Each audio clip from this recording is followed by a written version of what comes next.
जय मसीह की दोस्तों, आज की वीडियो में आप सबका स्वागत है। आज हम देखेंगे दोस्तों, हमारा शरीर का एक छोटा सा अंग है जीभ, और ये जीभ क्या कर सकती है ये हम देखेंगे। ये जीभ के हाथ में क्या पावर है और ये चाहे तो कुछ भी कर सकती है। तो देखने के लिए हम जाएंगे नीति वचन के 18वें अध्याय में, और 21 वचन में आपके लिए पढ़ती हूँ, आप ज़रा सुनिए। जीभ के वश में मृत्यु और जीवन होते हैं, जो उसमें प्रेम रखते हैं वो उसका फल पाएंगे। दोस्तों, ये जीभ जो होती है उसके अंदर मृत्यु और जीवन है, ऐसा बाइबल में बताया दोस्तों। इसका मतलब क्या? मतलब ये जो जीभ है, जीभ के द्वारा हम बोलते हैं। अगर हमारे मुंह में जीभ नहीं होती तो हम बात नहीं कर सकते थे। तो इसका मतलब बोलने के द्वारा हम किसी को मृत्यु दे सकते हैं या किसी को जीवन दे सकते हैं। तो दोस्तों, अगर मतलब इसके आगे बोला है कि जो जिसका जैसा उपयोग करेगा वैसा फल पाएगा। मतलब अपने जीभ का उपयोग हम अच्छे से करते हैं जीवन देने के लिए या जीवन पाने के लिए या जीवन मिलने के लिए, तो हमें भी अच्छे फल मिलेंगे। और अगर हम जीभ का उपयोग मृत्यु देने के लिए, किसी को मारने के लिए, किसी को छेड़ने के लिए करते हैं, तो हम भी वैसे ही फल पाएंगे। दोस्तों, अब ये दो बातें बताइए, एक तो जीवन और एक तो मृत्यु। तो थोड़ा सा हम इसके बारे में देखते हैं दोस्तों। अगर कोई इंसान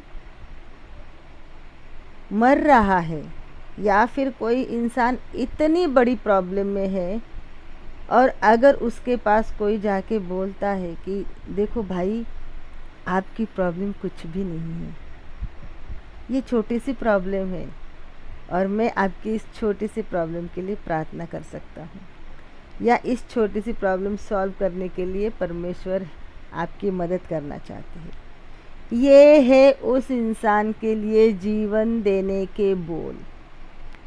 मतलब जो बोलते हैं ना, ये अभी जो बताया है कि जीभ के अंदर जीवन और मृत्यु है, तो ये जीभ के अंदर जीवन होने की मैंने आपको एक उदाहरण दिया। अब वही उदाहरण जीभ के अंदर मौत कैसे होती है वो भी मैं आपको बताती हूँ। अगर कोई इंसान किसी जुर्म में पकड़ा गया है, लेकिन उसका जुर्म थोड़ा है, बट जिससे पूछा है, जिससे गवाही मांगी है, उसने अगर उस इंसान के बारे में झूठ बोल दिया, नहीं इसने बड़ा गुनाह किया है, इसने खून करते हुए मैंने देखा है, तो सोचिए दोस्तों उस इंसान का क्या होगा। मतलब झूठी गवाही की वजह से वो इंसान मौत के मुंह में चला गया, या फिर किसी को कोसना, मतलब उसको मौत के मुंह में ढकेलना है। जैसे कोसते हैं ना इंसान, देखते हैं हम लोग हमारे आजू बाजू में, हमारे आस पड़ोस में, उसका बुरा हो जाए, उसका ये हो जाए, ये मर जाए, ये इसका कभी अच्छा ना हो, इसको बद्दुआ लगे, ये वो। तो इस जीभ के अंदर मृत्यु के भी शब्द है और ये जीभ के अंदर जीवन के भी शब्द है। तो दोस्तों, हमें चुनना है, हमें क्या लेना है। हमें किसी के मौत का कारण बनना है या किसी के जीवन का कारण। और इसलिए इस जीभ पे परमेश्वर का संतुलन होना ज़रूरी है। इसलिए जब हम उठते हैं, जब हम बोलते हैं, तो पहले परमेश्वर का नाम लीजिए, परमेश्वर से प्रार्थना कीजिए कि परमेश्वर जी, मेरे मुख में आपके शब्द हो। ये जीभ से किसी को भी मृत्यु ना मिले, तो इस जीभ से सबको जीवन मिले, सबको आशीष मिले, सबको आनंद मिले। दोस्तों, हम ये देखने के लिए और एक वचन पढ़ेंगे मत्ती के 12वें अध्याय में और 36वें वचन में। उसमें लिखा है, मैं तुमसे कहता हूँ कि जो भी निकम्मी बात मनुष्य बोलेंगे, न्याय के दिन वे उसका लेखा देंगे, क्योंकि अपने शब्दों के द्वारा तू निर्दोष और अपने शब्दों ही के द्वारा तू दोषी ठहराया जाएगा। दोस्तों, कितनी बड़ी बात बताई यहाँ पे। जो भी तू बोलेगा, परमेश्वर बोलते हैं जो भी तू बोलेगा तू बोल, लेकिन ये याद रख कि वो न्याय के दिन तुझे वो उसका लेखा देना है, उसका हिसाब देना है। तो दोस्तों, हमें कितना संभल के बोलना चाहिए।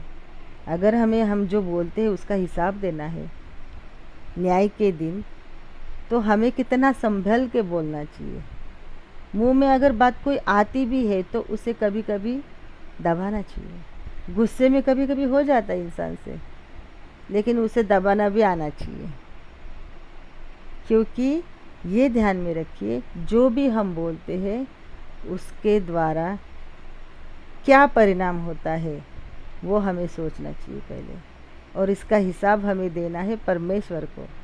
ये हमें याद रखना चाहिए। इसलिए दोस्तों, आज से हम प्रैक्टिस करेंगे कि अच्छा ही बोले। हमारे मुंह में, हमारे शब्दों से हर किसी को जीवन मिले, सबको सांत्वन मिले, सबको खुशी मिले। हमारे बोलने से द्वारा कोई दुखी ना हो, किसी का दिल ना टूटे। ये बात हम ध्यान में रखेंगे। अगर ये वीडियो आपको अच्छा लगा हो तो प्लीज़ मेरे चैनल को सब्सक्राइब कीजिए और इस वीडियो को लाइक एंड शेयर कीजिए। जय मसीह की दोस्तों। God bless you.